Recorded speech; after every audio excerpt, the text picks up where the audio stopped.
성도 여러분 안녕하십니까? 안녕하세요. 네, 한 주간 동안에도 우리 주님의 보살핌과 인도하심 은혜 가운데 평안하셨습니까? 네. 오늘도 주님께서 주시는 놀라운 은혜, 우리를 인도하시는 그 귀한 섭리 그 가운데서 참 기쁨, 화평, 평안을 누리게 되시기를 주님의 이름으로 기도드립니다. 아멘. 오늘 말씀의 제목은요, 복 받는 비결입니다. 복 받는 비결. 예레미야 예가에 우리 인생이 근심하고 걱정하는 것이 하나님의 본심이 아니라고 말씀하시잖아요. 걱정하고 근심하고 두려워하고 염려하는 것이 하나님의 본심이 아니십니다. 때때로 우리는 우리를 하나님께로부터 떨어뜨리기 위해서 또는 하나님에게 가지 못하게 하기 위해서 끊임없이 방해하고 괴롭히는 존재가 있습니다. 선악의 대쟁투 속에서 그 존재를 우리는 악이라고 표현하죠. 그 악을 이 땅에 가져오게 한 존재, 아이러니하게도 하나님께서 만드신 천사였었지요. 천사장이었던 루스벨로 인해서 이 땅에 악이 들어오게 되었습니다.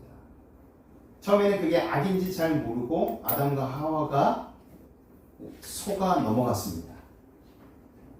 속임을 받았습니다. 그래서 우리는 굉장히 억울한 존재들입니다. 태어날 때부터 죽음을 향하여, 우리가 원치 않는 죽음을 향하여 100m 달리기 시작할 때 그 선 앞에서 쪼그려 앉아있는 것과 같은 것이 우리 인생입니다. 그렇죠? 태어날 때부터 딱 태어나는 순간 시간은 멈추지 않고 돌아갑니다.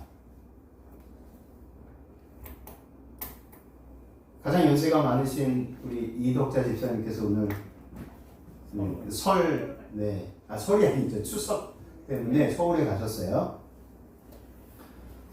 90년 동안 여쭤보면 90년 동안 어떻게 90년을 생각하시면 번개같이 지나갔습니까? 아니면 어떻게 그냥 훅 지나갔습니까? 어떻게 지나갔습니까? 이렇게 질문 드리면 대부분 물론 우리 이덕자 집사님뿐만 아니라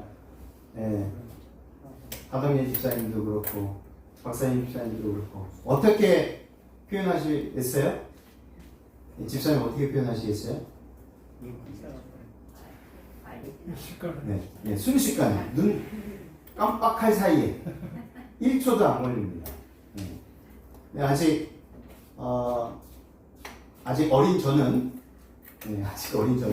좀 더 살아야 그게 실감이 될 것 같아요. 요즘 많이 실감하고 있어요. 하루가 엄청 빨리 지나고 일주일이 엄청 빨리 지나가는 것을 많이 실감하고 있습니다. 10대 때 생각해보면 왜 빨리 시간이 안 가나라고 했었거든요. 20대에도 이제는 조금 천천히 갔으면 좋겠다. 30대 되니까 그 느낌이 이제 가면서 40대 접어들면서 어른들의 말씀하시는 것들이 조금씩은 경험하게 되는 것입니다. 그리고 내일이면 이제 50이 되는 시점에 있으면서 실감을 하게 되는 겁니다. 어머니, 아버지가 말씀하신 것들이 우리 어르신들이 눈 깜짝할 사이에 90년이 지나갔다라고 말씀하신 것들이 조금씩 실감하게 됩니다. 마찬가지로 인생은 태어날 때부터 죽음을 향하여 100m 달리기 하는 것과 같다. 너무 더덥고 허무하고 억울하지 않습니까? 사실 우리가 태어나고 싶어서 태어났네. 내가 태어나고 싶어서 태어났다. 계획하고 100년 전부터 엄마 아빠 계획했다. 네, 김인택 장로님, 박규자 집사님 계획해서 우리 예은이가 나왔다. 이렇게 얘기할 수 있나요? 우리가 계획해서 김영숙, 저 김학재 100년 전부터 물론 하나님께서는 아셨겠지만 저희가 그것을 다 알고서 우리 아이들 희애, 예진, 승기, 혜성이를 그렇게 했을까요?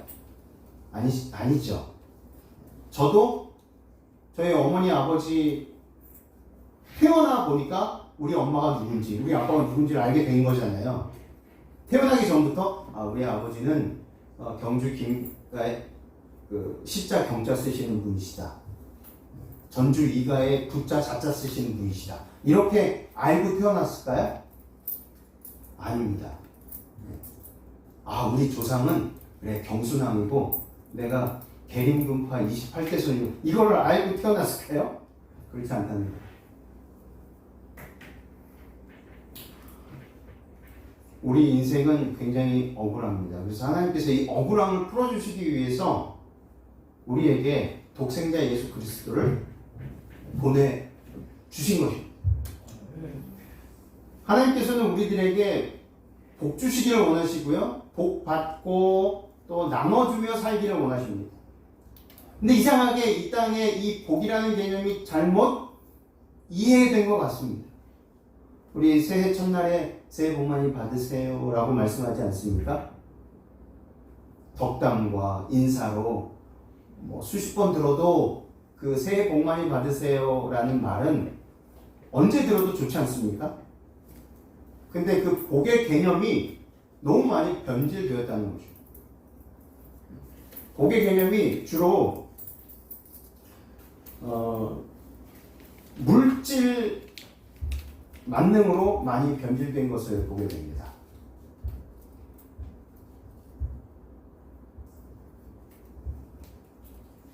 그런데 한자의 이 복은요,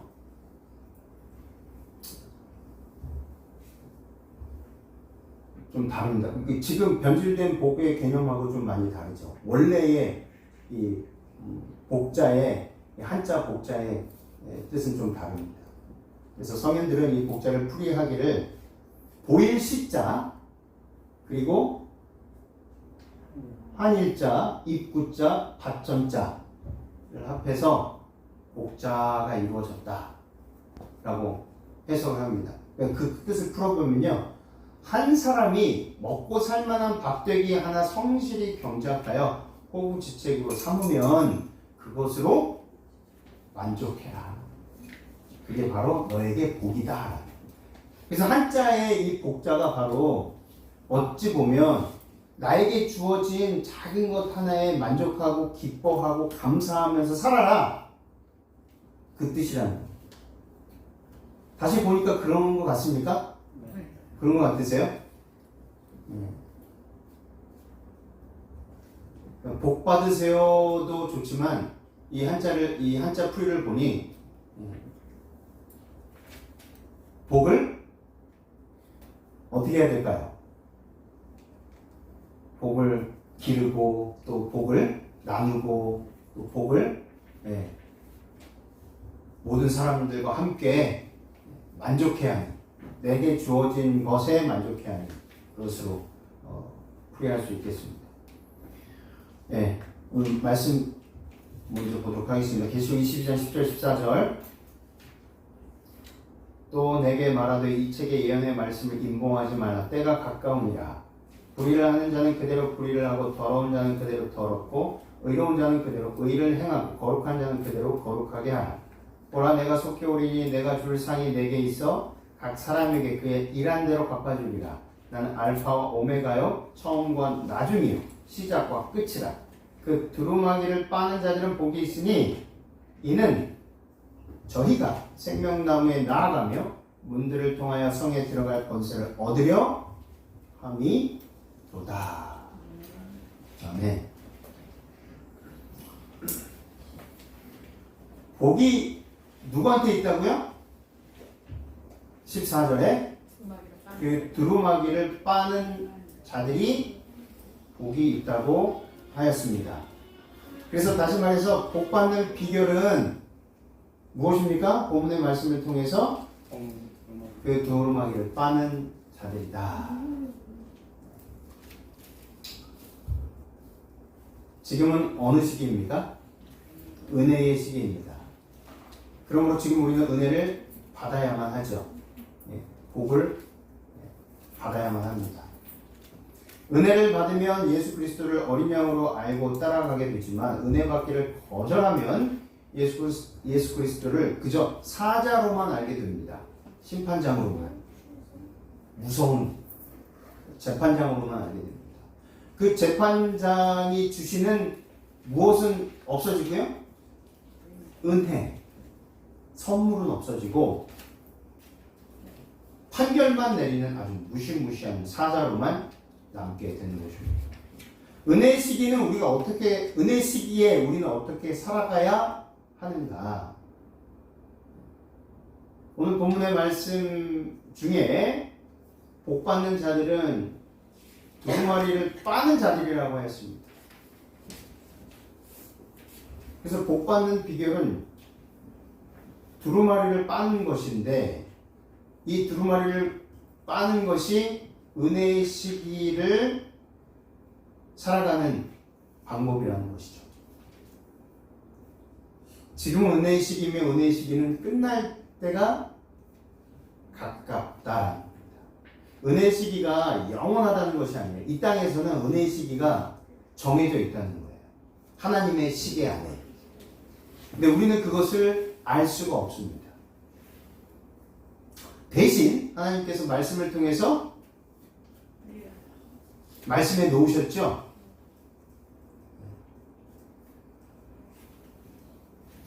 준비할 수 있도록, 경계할 수 있도록, 대비할 수 있도록 다 마련해 놓으셨습니다. 본문 서두에 10절 11절에 내게 말하되 이 책의 예언의 말씀 임봉하지 말라 때가 가까우니라. 불의를 하는 자는 그대로 불의를 하고 더러운 자는 그대로 더럽고 의로운 자는 그대로 의를 행하고 거룩한 자는 그대로 거룩하게 하라. 때가 가깝다라고 하셨습니다. 무슨 때가 가깝다는 말씀이 있죠? 11절을 통해서 그 때가 무슨 때인지를 알 수가 있습니다. 가장 많이 반복된 단어는요, 그대로입니다. 그대로. 사람들의 상태가 고정되었다는 것입니다. 더 이상 변하지 않는다. 변할 수도 없다. 그런데 은혜의 시기인 지금은, 아직 끝나지 않은 은혜의 시기인 지금은 변할 수 있다는 겁니다. 근데 이 말씀은요, 은혜의 시기가 끝난 다음의 말씀입니다. 그래서 그대로. 그래서 계속해서 반복되는 것이 그대로. 선한 사람은 선한 대로, 악한 자는 악한 대로. 왜냐하면 은혜 시기가 끝났기 때문에 그동안 어떻게 살아왔느냐에 따라서 그 사람의 모습이 평가가 되는 것입니다. 더 이상 변하지 않습니다. 선하게 변화되지도 않고 악하게 변질되지도 않습니다. 상태가 고정되었다는 말은 운명이 결정된 것을 말하고 있는 것입니다. 은혜 시기가 끝난 다음에 사람들의 상태를 설명하고 있는 것입니다. 그때에는 더 이상 변화가 없는 상태, 그대로가 사람들의 특징이 될 것입니다. 이때가 언제라고요? 은혜의 시기가 마칠 때. 그래서 우리들은요, 은혜의 시기가 끝나면 사람들의 변화는 없다는 것, 개선의 여지가 없다는 것, 개선할 기미가 없다는 것, 희망이 더 이상 없다는 것입니다. 그래서 그대로의 상태가 지속된다는 것은 참으로 두려운 일이다. 그때가 가까움으로 우리는 지금 변화를 위해 예수님을 전적으로 의지해야 하고 그분께 기도드려야 하고 또한 그분의 은혜를 힘입어야 한다는 것입니다. 때가 가깝기 때문에. 그때가 언제냐? 은혜의 시기가 맞춰지는 때. 지금 눈으로 우리 현실을 살펴보고 이 세상 돌아가는 것을 이렇게 보면 어떠십니까? 엘렌 화이트는 예전부터 그 말씀을 하셨죠. 어떤 누군가에게, 어떤 사람에게는 성령께서 더 이상 감동을 주시고 끊임없이 기도하시고 도움을 주셔도 그 사람이 끝끝내 그 성령의 감화 감동하심을 거절하는, 그래서 더 이상은 기회가 없는 그 사람이 있다라고 하셨어요.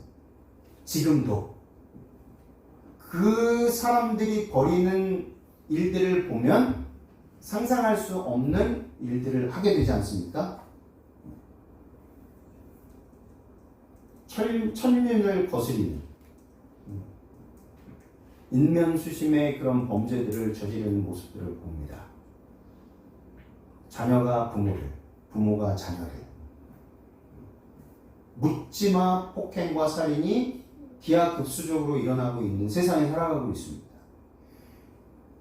양심의 가책을 느끼지 않는 도덕과 윤리가 사라진 그 개개인들을 보게 된다는 거예요. 그래서 이 어떤 사람에게는 은혜의 시기가 끝나가는 사람들이 현실적으로 지금도 있다는 것입니다. 이것은 매우 두려운 일입니다. 우리에게는 그런 일이 없을 것이다 라고 자만할 수 있을까요? 그렇지 않습니다. 우리의 선택에 달려있다는 거예요. 우리가 이렇게 신실하게 믿다가도 정말 정신줄 놓고 화난다는 이유로 정신줄 놓고 하나님을 떠나잖아요? 어떻게 될까요? 똑같이 됩니다. 아니 오히려 더 극악무도한 짓을 할 수도 있다는 거예요.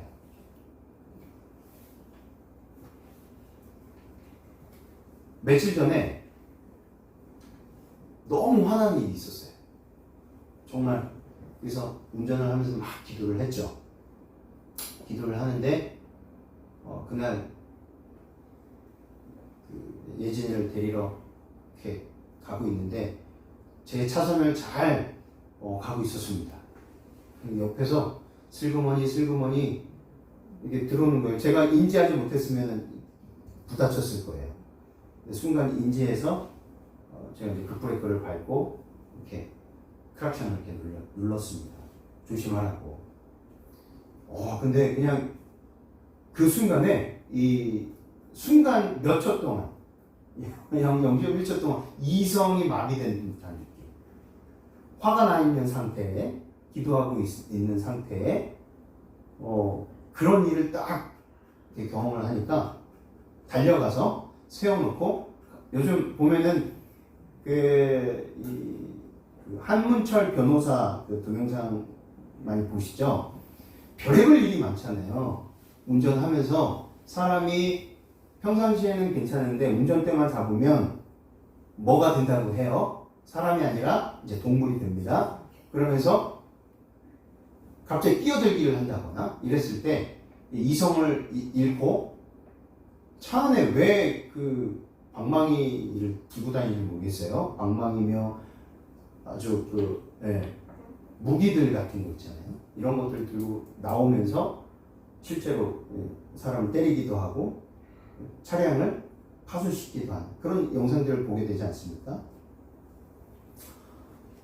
순간 그 사람을 쫓아가가지고 멈춰 세우고 뭐라고 하고 싶은 이 충동이 확 올라오는 거죠. 근데 다행히 감사하게도 성령께서 제어를 해주셨어요. 그래서 쫓아가지 않았어요.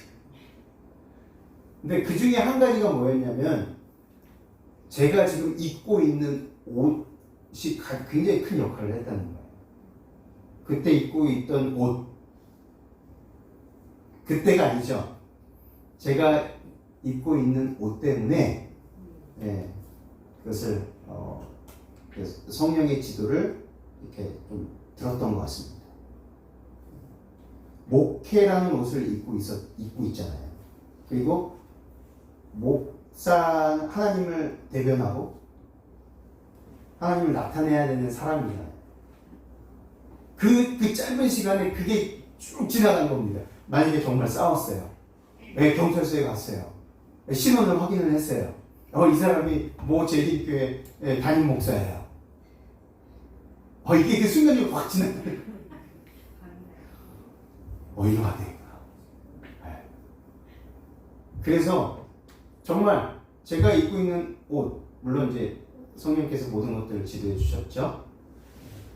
그 짧은 시간이었지만 제 본성이 얼마나 아주 뚜렷하게 컬러풀하게 이렇게 딱 튀어나왔는지를 다시 한번 경험하게 되었습니다. 그러니까 이거는 하나님을 신실하게 믿든지 안 믿든지 순간 예수님의 손을 놓으면 본성이 드러납니다. 우리가 다 경험하지 않습니까? 저만 그런가요? 근데 그때가 아주 타이밍이 기가 막혔다는 거예요. 화가 여기까지 와 있던 상태에서 운전을 한 거고, 근데 그때 그런 일이 벌어졌다는 거예요. 그래서 그것을 조절하기 위해서 운전을 이걸 이제 가라앉혀 달라고 주님 도와주십시오. 그 상황에서 그게 희한하게 그런 일들이 막 겹친 것입니다. 그때도 우리 둘째가 아프다고 했어요. 그래서 간 거거든요, 학교로. 그 전에 또 그런 스트레스가 있었지. 또 딸도 그렇지. 또 옆에 뭐 박으려고 하지. 저는 질서를 잘 지키고 안전벨트 다 매고 철저하게 내 차선 지키면서 가고 있지. 그러니까 그 짧은 시간에 이 세상이 그냥 저에게 네가 하고 싶은 대로 해도 돼 라고 하는 그런 소리처럼 들렸다는 거예요. 지금 화나지? 표현해. 뭐라고 해? 소리 질러도 돼. 욕해도 돼. 이런 게 확 들어온 것이에요. 각자에게 주어진 그 은혜의 시간을 어떻게 사용하고 보내느냐에 따라서 운명이 결정된다는 거예요. 제가 이번 주에 그런 경험을 통해서 더 확실하게 깨닫게 되었습니다. 그대로의 상태가 지속된다는 것은요, 참으로 두려운 일입니다. 만약에 제가 그렇게 성령의 지도하심을 인도하심을 뿌리치고 제 멋대로 했다면, 그것도 회개하지 않았다면, 그 상태로 계속 지속됐다면, 조만간에 옷을 벗고 다른 일을 찾게 되겠죠. 그리고 예전에 예수님을 만나기 전 그 상태로 돌아가지 않을까라는 생각을 해보게 됩니다. 주님의 붙드심, 인도하심, 우리를 위해서 한숨도 졸지도 주무시지도 않으시면서 우리 각자 그 모든 것 하나하나 챙기시고 보살피시고 어떻게 하면 그 유혹과 시험으로부터 이길 수 있을까 연구하시고 그 모든 것들을 다 마련해 주시는 하나님께 감사하게 되시기를 바랍니다. 부족함 없이, 그것도 부족함 없이 우리가 시편 20 여호와는 나의 목자시니 내가 부족함이 없다. 그것으로 족하다. 여호와 하나님이 나의 목자이신 것으로 족하고 만족하고 감사합니다. 그것이 이 은혜의 시기 마지막 때에 살아가고 있는 우리 모두에게 힘의 원동력이 될 것입니다. 지금 하늘 성소에서 주님께서 주님의 일을 끝내실 때 은혜의 시기가 끝난다는 것을 우리들은 잘 알고 있습니다. 계시록 22장 10절 12절 화이트는 이렇게 주석합니다. 우리의 중보자로 서 계신 분, 모든 회개의 기도와 자복을 들으시는 분, 그의 머리에 둘리어 있는 은혜와 사랑의 상징인 무지개로 표상된 그분은 하늘 성소에서 그의 일을 곧 끝내실 것이다. 그때에는 그의 보좌에서 은혜와 자비가 내려지고 그 자리를 공의가 대신할 것이다. 은혜와 자비가 끝나고 그의 자리를 공의가 대신할 것이다. 은혜의 시기의 끝은 아무도 예상치 못합니다. 이어서 이렇게 계속해서 말씀을 이렇게 주석합니다. 은혜의 시기가 끝날 때 그것은 갑자기 예기치 못하는 가운데 끝날 것이다. 그것은 우리가 거의 다 예기치 않고 있을 때이다. 여전히 시집가고 장가가고 밭 갈고 일하고 평상시처럼 똑같이 변함없이 일상생활이 이어져 나갈 것입니다. 그런데 그때 누구는 하늘의 생명책에 그 이름이 예수 그리스도의 보혈의 피로 인침을 받고 어떤 사람의 이름은 사라져 버릴 것입니다. 그 이름에 저와 여러분의 이름이 반드시 지워지지 않고 우리의 죄만 완전히 도말되어서 영생이 보장되는 그 확신으로 살게 되시기를 간절히 소망합니다. 그래서 지금은 은혜의 때입니다. 그 어떤 사람을 위해서도 제 은혜의 시기는 없다. 지금이 그 은혜의 때이다. 그 은혜의 천사가 황금 날개를 접기 전, 그리고 그 보좌에서 그 천사가 걸어 내려오기 전, 자비가 영원히 끝나기 전, 지금이 그 은혜의 때이다. 제가 몇 주 전에 말씀드린 설교 중에 사도들도 그 당시에 예수 그리스도의 재림을 뭐 했습니까? 예, 선포했습니다. 앞으로 우리 시대 말고 우리 다음 언제인지 모르겠지만 우리 시대는 아닐 것입니다 라고 선포하지 않고 그 제자들, 사도들이 살아있는 그때에 예수께서 재림하실 것이라고 확언하였다는 거예요. 마찬가지로 예수 그리스도의 재림은요, 시대가 변해도 그 사람이 주장하고 믿고 하는 그때를 믿고 주장하는 것이 가장 올바른 재림을 외치고 또 그 재림 성도로서 살아가는 이유와 방법이라는 것입니다. 그래서 지금 우리가 90대고 80대고 70대고 50대고 40대고 곧 이제 살 날이 얼마 남지 않다 하더라도 주님, 제가 죽기 전에 오시옵소서. 이것이 재림 성도로서 마땅히 갖춰야 될 자세라는 것입니다. 제가 돌아가고 난 후에, 제가 죽고 난 후에 우리 손자, 손녀가 어느 정도 좀 공부 다 하고, 유학도 갔다 오고, 이왕이면 하버드에 좀 캠브리지나 이런 데 좀 들어갔으면 좋겠고, 미국 뭐 주립대 이런 데 들어갔으면 좋겠고, 좀 사회에서 명망이 좀 있고 출세를 한 다음에 오시면 안 되겠습니까? 혹시 그런 마음 요만큼이라도 있으신 분은 지금 당장 버리게 되시길 바랍니다. 심심치 않게 그런 모습들을 보잖아요. 이왕이면 다홍치마라고, 이왕이면 우리 아이가 의대에 들어가고 의대 잘 졸업해서 병원 하나 딱 차리고 나서 좀 그때 되면은 뭐 해외 선교지에 좀 도움도 주고 이럴 때 오시면 좋을 것 같습니다. 우리가 시기를 정하죠. 이럴 때 오셨으면 좋겠어요. 그래서 그런 복음 성가도 나오지 않았습니까? 죄송해요. 갈 수 없어. 잔치에 갈 수 없는데 뭐 때문에 못 간다고요? 소도 사야 하고, 장가 가야 하고, 어떤 사람은 장에 가야 하고, 장 가야 하고, 5일장에 가야 된답니다. 장가 가야 하고, 시집도 가야 하고, 결혼도 해야 되고, 이왕이면 인생 한 번뿐인데 홀로 살 수는 없지 않습니까? 자식도 낳아보고 길러보고, 왼수이긴 하지만 이렇게 생각을 하는 것 자체가 너무 멀리, 재림 신앙하고 너무 멀리 가치관이 바뀌어 있다는 것입니다. 주위에서 혹시 그런 말들을 하고요, 그런 생각, 그런 개념, 그런 사상들을 조금이라도 그런 뉘앙스라도 있다면 반드시 저와 여러분이 가지고 있는 재림 신앙을 올곧게 설명해 주시기 바랍니다. 집사님, 제가 말씀을 보고 기도하면서 이런 말씀을 보게 됐어요. 우리의 재림 신앙은요, 지금입니다. 은혜의 시기가 내일 맞춰질 수도 있습니다. 그러니 오늘 지금 이 시간 가장 소중하게 여기고 곧 예수님이 오실 거라는 생각을 가지고 지금 이 시간을 최선을 다해서 섬기고 사랑하고 배려하고 나누어 주며 살아야 한다라고 저는 배웠습니다. 집사님, 우리 그렇게 같이 살지 않겠습니까?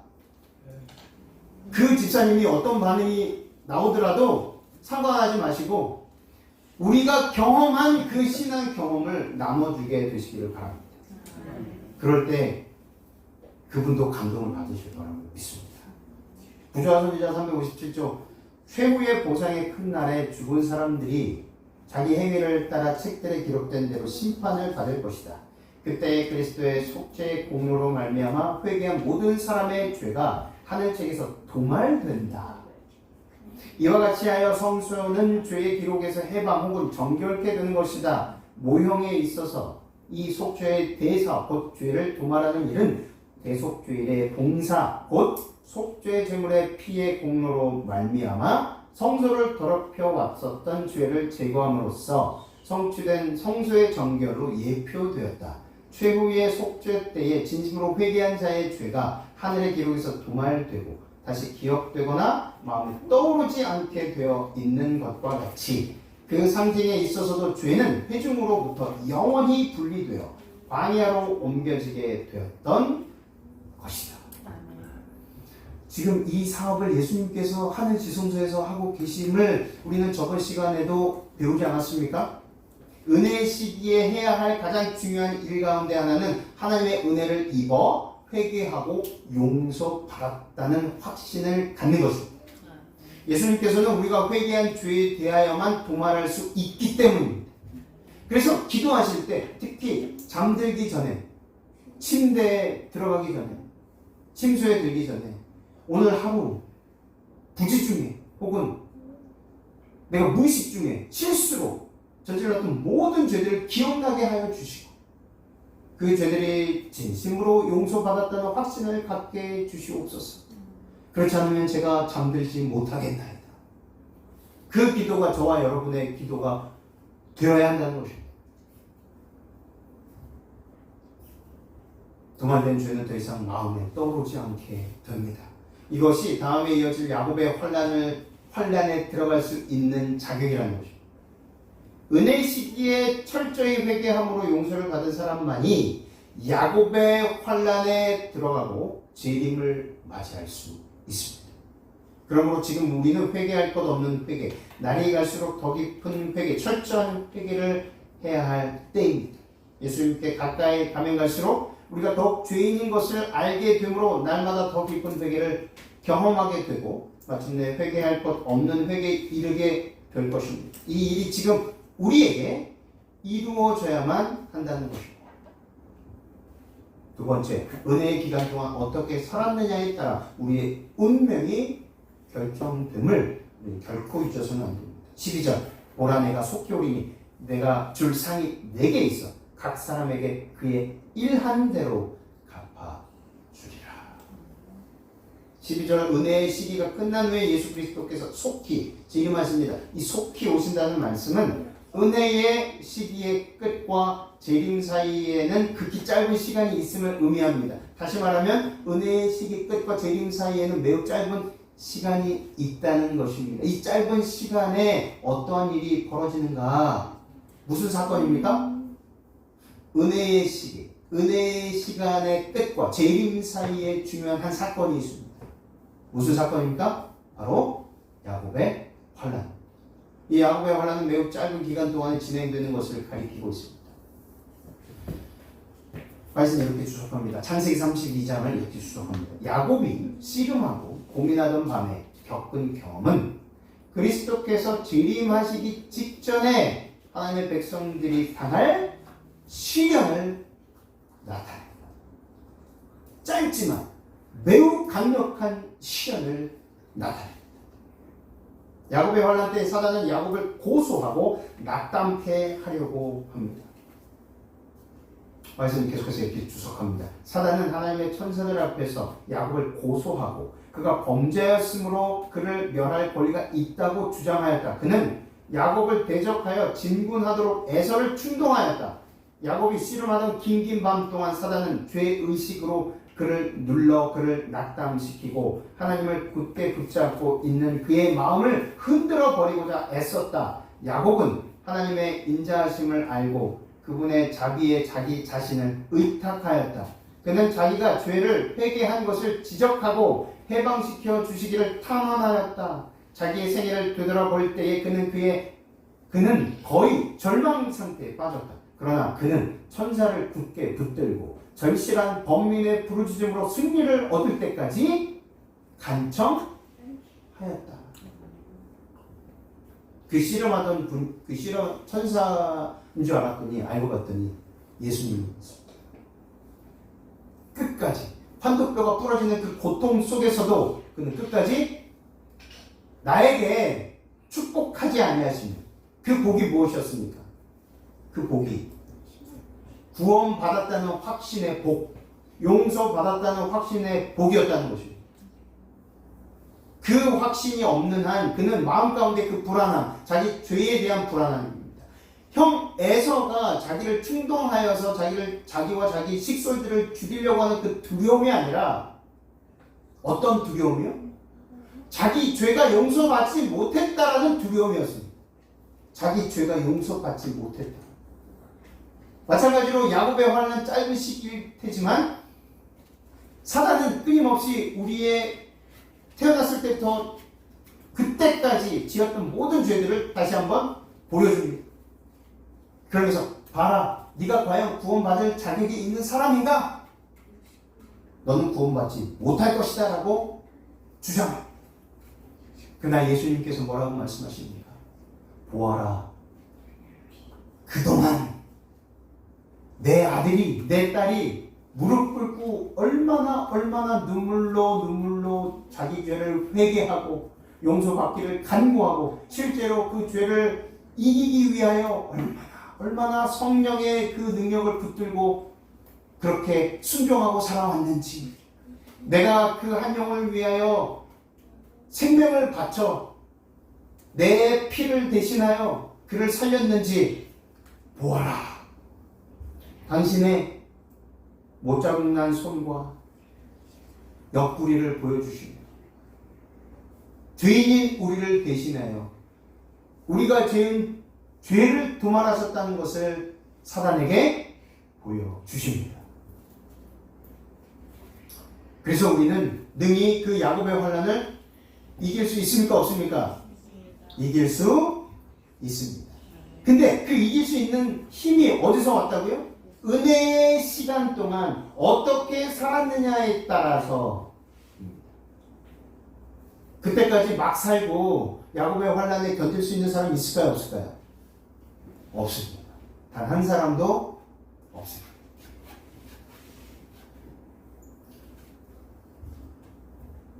야곱이 천사를 붙잡은 것처럼 저들은 하나님의 능력을 붙잡을 것이며 저들의 영혼은 당신이 내게 축복하지 아니하시며 가게 하지 아니하겠나이다 라고 말할 것이다. 그렇습니다. 하나님의 백성들은요, 야곱처럼 이미 용서받고 이미 구원의 확증과 확신을 받았는데도 불구하고 사단으로 하여금 다시금 자신의 그 어렸을 때부터 지었던 그 죄들을 보게 했을 때에 그 죄의 무게와 그 죄의 두려움과 그 죄의 파괴성을 그가 목도하고 그거에 짓눌리게 된다는 것입니다. 우리도 그렇게 될 것입니다. 그 무게에 짓눌려서 숨조차 쉴 수 없을 것처럼 여겨질 때 그리스도께서 그분의 보혈의 피를 가지고 나오십니다. 그리고 이는 내 아들이다 라고 하십니다. 그럴 때 우리는 할렐루야 주 예수여 오시옵소서 이 고백을 할 수 있게 되는 것입니다. 마지막 세 번째, 은혜 시기에 해야 할 일은 두루마기를 빠는 일이라는 것입니다.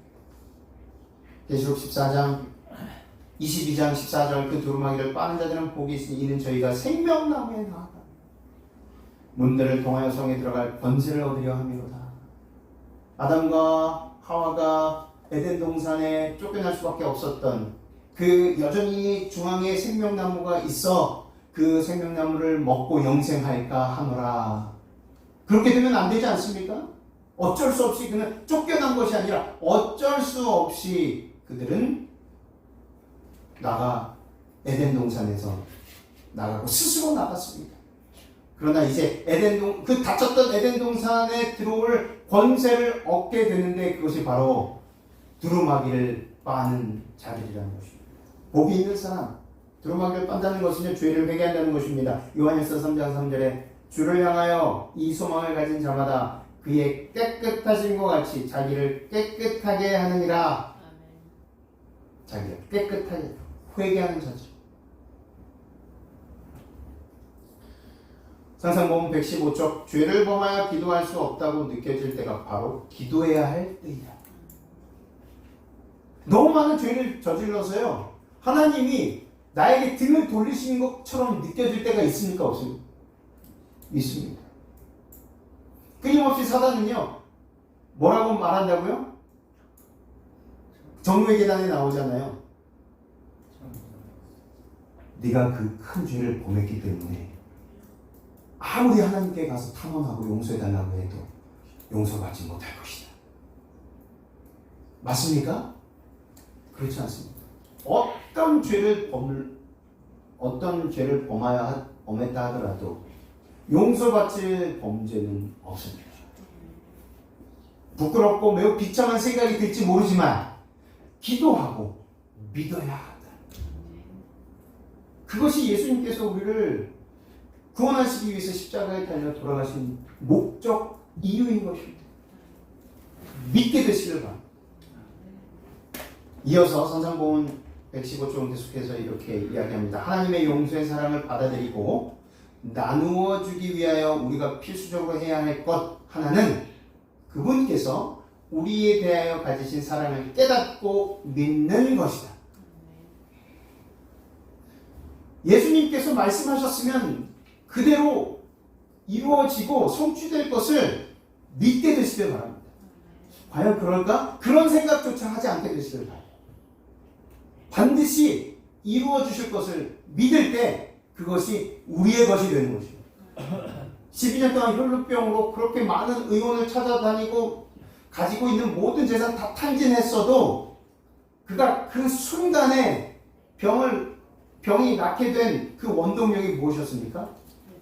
마음으로 믿어 실제로 예수님을 만나고 그가 그렇게 믿은 것을 결심하고 실천에 옮겼을 때, 터치했을 때 그 순간 뭐였습니까? 그 병이 나았습니다. 마찬가지로 하나님께서 용서해 주시겠다고 약속하셨으면 그것을 마음으로부터 믿는 그 순간부터 우리는 하늘 생명체계, 우리의 죄가 어떻게 됩니까? 우리의 죄가 그분의 보혈의 피로 씻김을 받는다는 것입니다. 두루마기를 빠는 것은요, 계명을 순종하는 것입니다. 두루마기를 빠는 것이 무엇인지 알기 위해 14절과 대조를 이루는 15절을 서로 비교해보면 알 수 있습니다. 정반대의 상황을 서술하고 있는 15절을 읽어보아야 합니다. 14절과 15절에는 두 부류의 사람들을 대조하고 있습니다. 14절에는 생명나무에 나아가며 성에 들어갈 권세를 얻는 반면 15절에는 성 안에 들어가지 못하고 성 밖에 있을 것이기 때문입니다. 성에 들어갈 권세를 얻는 사람들은 두루마기를 빠는 자들이었고 성 밖에 있을 사람들은 두루마기를 빨지 않는 사람들이었습니다. 두루마기를 빨지 않는 자들은 개들과 술객들과 행음자들과 살인자들과 우상 숭배자들과 거짓말을 좋아하며 지어내는 자들입니다. 그러므로 두루마기를 빤다는 것은 바로 계명에 순종하는 것을 뜻합니다. 그래서 킹제임스 흠정역 성경에 있는 14절을 15절의 해석에 맞춰서 번역하고 있습니다. 그의 계명들을 행하는 자들은 복이 있나니. 흠정역 성경을 보시면요, 두루마기를 빠는 자들, 이것을 계명들을 순종하는, 그의 계명들을 행하는 자들이라고 나옵니다. 다시 말해서 율법에 순종하는 자들, 율법을 순종하는 자들이라고 표현되는 것입니다. 진리의 빛을 가진 사람들 중에 계명을 범하는 자들로서 하나님의 도성에 들어가는 사람은 단 한 사람도 없을 것이다. 하나님의 율법은 하늘과 땅에 있는 그의 정부의 기초이다. 만약 그들이 땅에서 알면서도 그분의 율법을 멸시하고 짓밟으면 하나님은 그들을 하늘에 데려가시지 않으실 것이다. 이는 그들이 하늘에서도 율법을 짓밟을 것이기 때문이다. 그리스도께서 오실 때 품성에는 아무런 변화가 일어나지 않는다. 품성 건설은 은혜의 시기 동안에 진행되어야 한다. 말씀을 마치면서 은혜의 시기가 얼마 남지 않았습니다. 은혜의 시기를 어떻게 보냈느냐, 어떻게 살았느냐에 따라 우리의 운명이 갈리게 됩니다. 은혜의 시기 동안에 우리는 회개의 삶과 순종의 삶, 계명을 온전히 지키는 삶을 살아야 한다는 것입니다. 이 두 가지는 하나님의 은혜를 입을 때에만 가능하죠. 우리 스스로 할 수 없습니다. 하나님의 은혜를 입을 때만 가능합니다. 창세기 6장 8절 9절 그러나 노아는 여호와께 은혜를 입었더라. 노아의 사적은 이러하니라. 노아는 의인이요 당세의 완전한 자라. 그가 하나님과 동행하였으며. 노아의 경험은요, 은혜를 입을 때에 우리가 어떻게 되는지를 잘 설명해 주고 있습니다. 히브리 문학에서 비슷한 개념이 나올 때 앞의 말은 뒤의 말을 설명해 줍니다. 다시 말하면 의인이라는 말은요, 완전한 자이고 완전한 자라는 말은 하나님과 동행하는 사람을 뜻합니다. 이것은 가능하게 하는 방법은 단 한 가지입니다. 노아는 여호와께 은혜를 입었다. 저와 여러분 모두는 노아에게 은혜를 입혀주신 것처럼 은혜를 입고 은혜를 받고 살아가는 사람입니다. 예수님의 사랑 때문에 회개할 수 있고 예수님의 사랑 때문에 순종할 수 있게 되는 것입니다. 이 모든 것은 다 주님의 은혜로 이루어지는 것들입니다. 그러므로 빌립보서 1장 6절에 너희 안에 착한 일을 시작하신 이, 착한 일을 우리가 만든 것이 아니라 착한 일을 시작할 수 있게 만든 이 바로 예수 그리스도, 끝마치실 분도 바로 예수 그리스도이심을 결코 잊지 않게 되시기를 간절히 소망합니다. 나는 알파와 오메가요, 처음과 마지막이요, 시작과 마침이라. 이것이 우리의 경험이 될 때 우리는 계시록 20장 13절을 이해하게 되는 것입니다.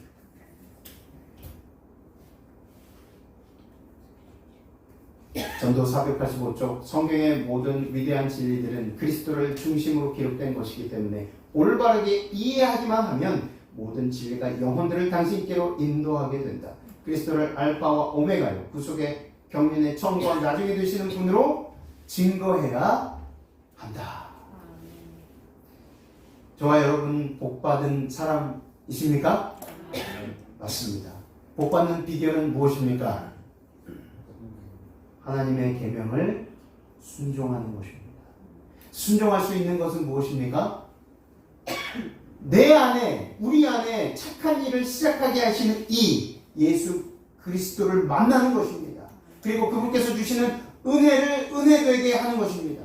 그것은 바로 주님께서 주시는 모든 것들을 감사히 여기고 어떠한 환경, 처지에 있더라도 반드시 말씀하신 것은 성취해 주실 것을 믿고 따라가는 것입니다. 믿고 따라갈 때 그것이 복받는 비결임을 잊지 않게 되시기를 바랍니다. 이 땅에서 부귀영화를 누리는 것, 이 땅에서 아무리 명성을 얻고 아무리 좋은 대접을 받고 가장 높은 권력을 소유한다 하더라도 모든 사람은 죽습니다. 그리고 모든 것은 다 죽기 전에 내려놓고 다 가져가지 못하고 죽습니다. 어떤 인생을 살아가시겠습니까? 진정으로 하나님께서 말씀하신 은혜의 선물을 받는 하나님의 복을 받는 사람으로 살게 되시기를 간절히 소망합니다. 그래서 새해 복 많이 받으세요. 하나님의 복 받으세요. 하나님의 복은 바로 하나님의 은혜를 받고 나누는 일 늘 실천하며 살게 되시기를 간절히 소망하며 말씀을 마치겠습니다.